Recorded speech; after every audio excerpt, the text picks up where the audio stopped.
April 1945. A liberated concentration camp near Weimar, Germany.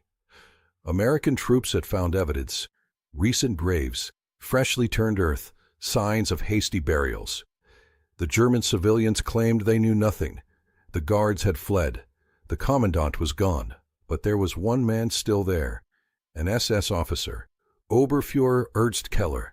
He'd been captured trying to escape in civilian clothes. Intelligence said he knew. He'd been second in command. He'd overseen prisoner transfers. He'd signed orders. The Americans needed answers. Where were the bodies? How many? Who were they? They brought Keller in for questioning. He sat down, arms crossed, face blank. Where are the American prisoners buried? Keller smiled, said nothing. We know there were Americans here. Where are they? Keller shrugged. I don't know what you're talking about. The interrogator tried for an hour. Threats, promises, appeals to conscience. Keller wouldn't talk. Then Patton walked in. This is what happened next. The interrogation room was in a commandeered German building, a former administrative office. Captain Robert Fischer was the interrogator, 34 years old, from New York. He'd been questioning prisoners for 2 years, spoke fluent German. But Ernst Keller wasn't breaking. Keller was 46, SS Oberführer, senior colonel rank. He'd been with the SS since 1934, 11 years of loyalty. He sat in the wooden chair, hands folded, face showing nothing. Fischer had tried everything. Facts. We found the graves. We know Americans were transferred here 3 weeks ago, 23 men. Where are they? Keller looked at him, expressionless. I was merely an administrator. I know nothing about prisoners. Fischer showed him documents, transfer orders signed by Keller. This is your signature. What happened to them? Keller examined the papers, handed them back. I signed many documents. I cannot remember every one. Fischer tried pressure. Executing POWs is a war crime. If you cooperate, that will be considered in your trial.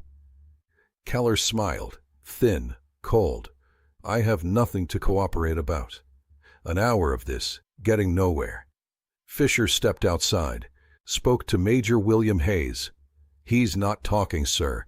He's SS, trained to resist. Hayes nodded. Keep trying. The families deserve to know. Fischer went back in. Oberführer Keller, we will find those graves, with or without you. But every hour we waste is another hour those families don't know. You can do one decent thing. Keller looked at him. I cannot help with something I know nothing about. Fischer was about to try another approach when the door opened. General Patton walked in. Fischer snapped to attention. Sir, General Patton, sir. Patton didn't acknowledge the salute. He was looking at Keller. Keller looked back, saw the 4 stars, saw the ivory-handled revolvers, understood who was standing in front of him. His expression didn't change, still blank, still defiant. Patton pulled up a chair, sat down, 3 feet from Keller, close. He didn't say anything for a long moment, just looked at Keller, studying him. Then he spoke quietly. Captain Fischer, leave us. Fischer hesitated. Sir, I should remain for... Leave us. Fischer left, closed the door behind him. The room went silent. Patton and Keller alone. Patton spoke first, quietly, almost conversational. Oberführer Keller, I'm going to tell you how this works. You're going to tell me where those American soldiers are buried. You're going to take us there, and you're going to help us dig them up. Keller's face showed the first hint of emotion, a slight smile. And if I refuse? Patton leaned forward. You're not going to refuse. You cannot force me. I know American law, the Geneva Convention. You cannot torture prisoners. You're right. I can't torture you. That would be a war crime. Unlike you, I don't commit war crimes. Keller's smile widened. Then we have nothing more to discuss. Patton nodded slowly. Captain Fischer tried threats, promises, appeals to conscience. But you don't have a conscience, do you? Keller said nothing. So I'm not appealing to anything. I'm telling you facts. Then you're making a decision. Patton stood. walked to the window, turned back. Fact 1. This war is over. Germany lost. In days, maybe weeks, Hitler will be dead. Everything you believed in is gone. Keller's face tightened. Fact 2. You will be tried for war crimes. The evidence is overwhelming. You will be found guilty. Patton walked back, sat down. Fact 3. The sentence is execution. You're going to hang. That's not a threat. That's reality. Keller's smile had faded, but he said nothing. Here's your choice. Cooperate. Tell us where those men are. Help their families get closure. If you do, I'll personally make sure the tribunal knows. It won't save you from hanging, but it might mean hanging as a man who tried to do one right thing at the end. Keller looked at Patton. That's your offer? Help you and I still hang, though with a slightly better reputation? No, that's not the offer. That's option 1. And option 2? Patton's voice went colder. Option 2 is you refuse to cooperate. You keep playing this game. You keep pretending you don't know anything. He stood up again. If you choose option 2, here's what happens. We will find those grades anyway. It might take us days, weeks, but we will find them. We have witness statements. We have surveyors. We have dogs. Patton walked to the door, put his hand on the handle, looked back at Keller, and when we find them, when we dig up those American soldiers, I'm going to bring you out there. I'm going to make you look at what you did. And then I'm going to have you photographed, standing next to the bodies. Those photographs will be shown at your trial. They'll be shown to the world. You'll be remembered not just as a war criminal, but as a coward who refused to face what he'd done. Keller's face had lost all expression now. He was listening. Patton opened the door, stepped halfway out. You have 5 minutes to decide. If you're ready to talk, tell the guard. If not, we're done here. And option 2 begins. He started to leave. Keller spoke. Wait. Patton stopped, didn't turn around. Yes? If I tell you, if I show you where they are, you'll make sure the tribunal knows I cooperated? Patton turned around, looked at Keller. You have my word. Keller sat there for a long moment. The defiance was gone now. He just looked tired. There's a forest 2 kilometers northeast of the camp, an old logging road. There's a clearing about half a kilometer down that road. That's where they are? Yes. All 23? Keller nodded. All 23. When? 3 weeks ago, April 5th. Patton called Captain Fisher back in. The Oberführer is ready to cooperate. He's going to take us to a burial site, 2 kilometers northeast. Get a recovery team ready and get him a coat. We're leaving in 10 minutes. 20 minutes later, a convoy of 3 jeeps was heading northeast from the camp. Keller sat in the middle jeep, hands bound, flanked by 2 MPs. Patton was in the lead jeep. They found the logging road, drove down it. The forest was dense, dark even in daylight. After half a kilometer, Keller called out, Here, this is the place. They stopped, got out. It was a clearing, maybe 50 feet across. The ground was disturbed, recently. You could see where earth had been moved, covered, smoothed over. Patton looked at Keller. Show me exactly where. Keller walked to the center of the clearing, pointed.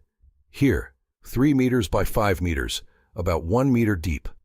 Patton nodded to the recovery team. Start digging. They had brought shovels. 6 soldiers began to dig, carefully, respectfully. Within 10 minutes, they hit something, a boot. They kept digging, more carefully now. A body, American uniform, dog tags still around the neck. They kept digging, and more bodies piled together, all American uniforms. The soldiers worked in silence, removing earth, exposing the dead. Keller stood there, watching. His face was pale. Patton stood next to him. How did they die?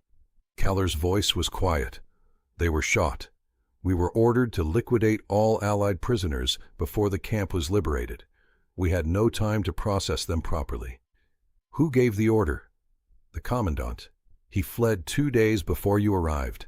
And you carried it out. I followed orders. Patton looked at him. You know that's not a defense, don't you? Following orders doesn't absolve you. Keller said nothing. The recovery team had uncovered all 23 bodies now. They were laid out on the ground, waiting for identification, for transport, for burial with dignity. Patton walked along the line, looking at each face. Young men, American soldiers, someone's son, someone's brother. He stopped at the end of the line, turned back to Keller. These men were prisoners of war. They were protected under the Geneva Convention. They had surrendered. They had rights, and you murdered them. Keller's voice was barely a whisper. I was following orders. You keep saying that like it matters. It doesn't. Patton gestured to the MPs. Take him back. He's seen enough. They led Keller away, back to the jeep. Patton stayed, watching the recovery team work, making sure every soldier was treated with respect. Captain Fisher approached. Sir, we've identified 17 of them so far from their dog tags. The other 6 will need dental records. Patton nodded. Get it done. Their families need to know. Yes, sir. Patton looked back at the grave. And Fisher, make sure this is documented. Photographs, statements, everything. This goes to the War Crimes Tribunal. Already on it, sir. The recovery took hours. Each body was photographed in place. Dog tags were carefully recorded. Personal effects were collected and catalogued. Letters, photos, wedding rings, everything was handled with dignity and care. By evening, all 23 American soldiers were in transport trucks, heading to temporary graves where they would be treated with full military honors, where their families could eventually bring them home to rest. Ernst Keller was transported back to Allied custody. He was held for trial. His cooperation was noted in the tribunal proceedings. The prosecution acknowledged that he had led them to the burial site, that he had provided information willingly once Patton had spoken to him. It didn't save him. He was found guilty of war crimes, of murder, of following illegal orders. He was sentenced to death. The sentence was carried out in 1946. Before his execution, Keller gave a final statement. I followed orders, but I understand now that was not enough. I should have refused. I should have shown courage. I did not, and now I pay the price. The 23 American soldiers were eventually returned home. Their families received their remains. Their names were added to memorials. Years later, one of the recovery team members gave an interview about that day, Private James Mitchell. He'd been one of the soldiers digging in that forest clearing. I remember when we found the first boot. My hands were shaking. We all knew what we were going to find, but finding it, seeing it, that was different. He paused, remembering. General Patton stood there the whole time watching us work, making sure we did it right, making sure those boys were treated with the respect they deserved. He didn't have to be there. He could have sent someone else, but he stayed. What stuck with me most was what he said at the very end. After Keller was taken away, he looked at all of us standing there and said, "These men died as prisoners, but they're going home as soldiers. Remember that." That's what we did. We treated them like soldiers, like brothers, like they deserved. The clearing in the forest is still there today, 2 kilometers northeast of what's now called Buchenwald Memorial. There's a small marker there placed after the war ended. It doesn't say much, just that 23 American soldiers were found buried here, that they were brought home with honor.